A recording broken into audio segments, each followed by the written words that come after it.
Vous publiez chez Derby, Vivre mieux et comment avec l'écosophie. Première question, c'est écosophie, écologie. Quelle différence? Est-ce que l'écosophie vise uniquement, comme l'écologie, la protection de la nature? Ah, pas du tout. Pas du tout. Bien sûr, c'est la même étymologie. Je crois que c'est de là qu'il faut partir. Hein. C'est, oikos en grec, c'est l'habitat, c'est la demeure. L'écologie, c'est le logos sur l'oikos. Donc, ça veut dire c'est l'étude de la nature. C'est une science. Et j'en profite pour de bien souligner qu'il faut jamais confondre écologie, qui est une science, et écologisme, qui est une idéologie écolo qui est anticapitaliste, etc., etc. Donc là, je crois il faut bien faire la différence. Quant à l'écosophie, ben, le mot grec sophia veut dire sagesse. Donc l'écosophie est une manière de dire euh, philosophons à partir de la vie et de l'habitat qui est le nôtre et essayons d'en trouver ou d'en extraire des règles de vie qui soient harmonieuses et une manière de vivre la vie qui soit en harmonie avec ce qui nous entoure. Et je crois que là, il y a des leçons énormes à prendre. Par exemple, celle-ci, c'est que vivre avec un grand V, c'est bien plus qu'exister. Euh, on a la chance d'être mis en vie par sa mère, on existe, mais on ne vit pas encore. Comme disait Heidegger, on est jeté au monde.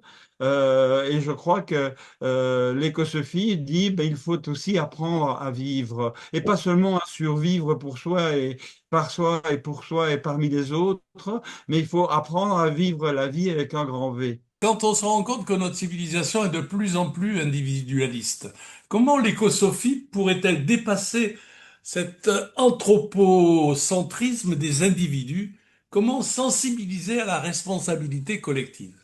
L'humanité aujourd'hui, et vous faites bien de le souligner parce que je partage cet avis, est sombrée a sombré, pardon, dans un anthropocentrisme absolument délirant. Euh, je dirais même un nombrilisme délirant. Hein. L'homme se prend pour le centre, le but, le sommet du monde et considère tout le reste comme étant finalement un réservoir de choses dont on peut se servir à l'envi et dont on peut faire ce qu'on veut.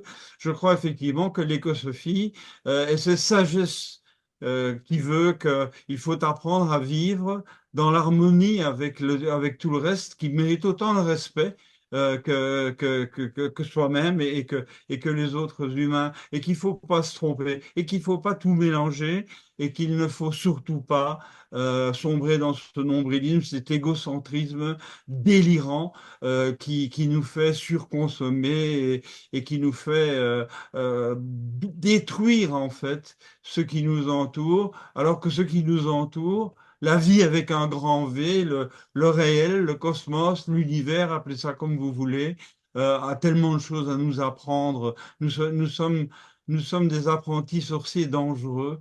Et nous devons continuer à travailler, nous devons continuer à évoluer, nous devons continuer à devenir plus humain avec un H majuscule, mais pas au détriment de la vie, mais au contraire au service de la vie. Et ça, je crois que c'est vraiment capital de le souligner. Et c'est un des points centraux de ce que j'ai moi appelé l'écosophie.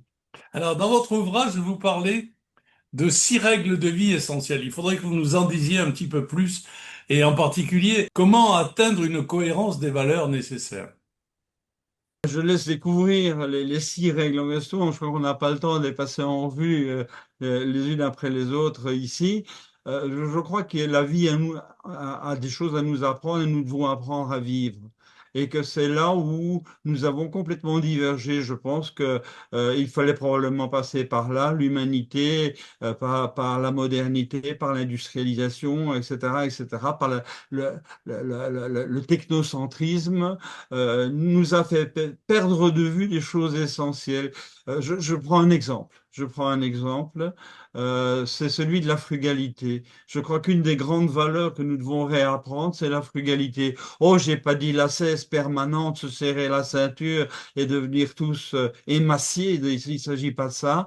Il s'agit de réapprendre à vivre avec le nécessaire, avec l'indispensable, bien sûr. Mais regardons autour de nous, regardons-nous vivre.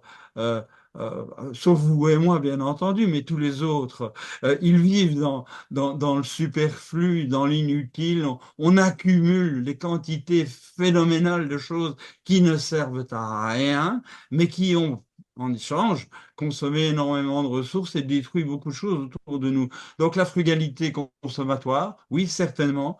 Une autre forme de frugalité, quand je l'évoque, en général, les gens aiment beaucoup moins, mais je crois que nous vivons dans un monde, un petit monde qui s'appelle la Terre, qui a une faculté d'auto-reproduction des ressources qui est limitée et que nous sommes beaucoup trop d'humains sur Terre aujourd'hui. C'est-à-dire que nous avons une consommation qui est largement supérieure à ce qu'il est possible de produire et que donc il faut, et il y a différentes théories, différents calculs, n'entrons pas dans ce genre de détails, mais l'idéal, ce serait de revenir aux alentours de 2 milliards d'êtres humains sur Terre, et ce avant 2150-2200. Ce qui est tout à fait jouable parce que on oublie toujours que en 1926, pour être précis, nous étions 2 milliards sur Terre et que donc il a fallu 100 ans pour quadrupler, nous sommes 8 milliards aujourd'hui, et bientôt quintupler ce nombre d'êtres humains. Et que donc il y a là une déraison, un délire qu'il faudrait pouvoir apprendre à juguler de manière bien sûr pacifique et sereine. Hein, avec le nom que je porte, je suis sûr que on comprendra que j'ai pas tellement envie qu'on parle d'extermination humaine, mais certainement nous devons apprendre à redescendre à des niveaux de fécondité nette qui sont aux alentours de 1,3 enfants vivants par femme, ce qui est la norme mathématique adéquate. Et que nous atteignons dans différents pays d'Europe et d'Asie d'ailleurs, mais dans d'autres pays, c'est pas du tout le cas et nous sommes encore trop sur la courbe ascendante. Nous n'avons pas cette frugalité. Une autre chose à faire, comme en termes de nouvelles règles de vie, c'est de prendre conscience que on vit justement dans une demeure qui nous accueille et qu'il faut pouvoir exister plus et mieux, mais en conscience. Le mot conscience est important, mais en conscience du fait que l'on vit plus et que l'on vit mieux intérieurement. Grâce à tout ce qui nous entoure. Bien sûr par ses propres efforts à soi, mais aussi par les autres qui sont autour de nous et aussi par la nature qui est autour et qui nous nourrit et qui nous montre des exemples, qui nous montre des chemins, qui nous montre par exemple que on peut très bien vivre à un haut niveau de complexité, ce qui est notre cas à nous. Hein. L'humain est un système extrêmement complexe, hein, et là c'est le physicien que je suis qui parle, mais on peut vivre cette complexité dans la simplicité. Il y a d'ailleurs un mot nouveau qui est de plus en plus utilisé, c'est le mot simplexité, c'est-à-dire vivre simplement dans la complexité et vivre la complexité de manière simple. Et là, je crois qu'il y a une très très grande leçon à tirer, qui me paraît moi en tout cas importante. Voilà. Alors, vous déclarez dans votre ouvrage que l'écosophie va au-delà de la politique et de la technologie. Est-ce qu'on Oui. pourrait parler, pour conclure notre entretien, d'une conscience augmentée? La réponse est oui, en prenant les mots tels que vous venez de les prononcer. La conscience augmentée, euh, par ailleurs, a pris des connotations mystico, comment dirais-je, mystico-magiques, chamaniques et autres. Là, je deviens beaucoup plus méfiant. Je pense que nous devons effectivement avoir une conscience qui augmente, donc que nous sommes nous savons mieux, hein, cum ensemble et ce qui irait savoir. La conscience, c'est le fait de savoir ensemble, de savoir plus ensemble. Donc il faut continuer à apprendre, mais apprendre quoi?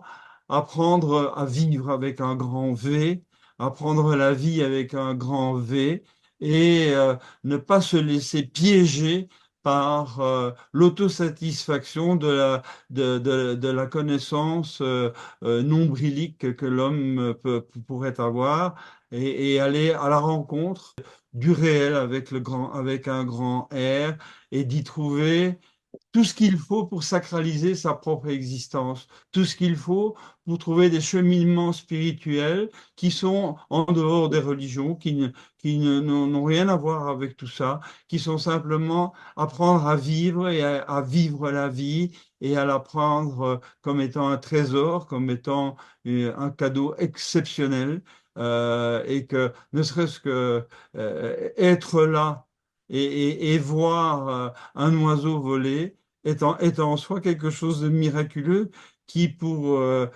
a pris plusieurs milliards d'années avant d'arriver. Donc je crois il y a là une autre manière de vivre dans le respect, dans l'harmonie, dans l'unité, et que c'est ça que je voudrais mettre sous le mot écosophie que vous avez souligné. Et bravo pour cet ouvrage qui, quelque part, nous indique que l'écosophie, c'est finalement peut-être une forme de spiritualité nouvelle. Je souligne volontiers ce mot-là. Oui, c'est une spiritualité nouvelle qui, euh, qui va au-delà du cercle restreint des spiritualités strictement religieuses, dogmatiques et normatives, qui est une ouverture, un miracle permanent que nous oublions de sacraliser, que nous oublions de vénérer au fil de nos journées.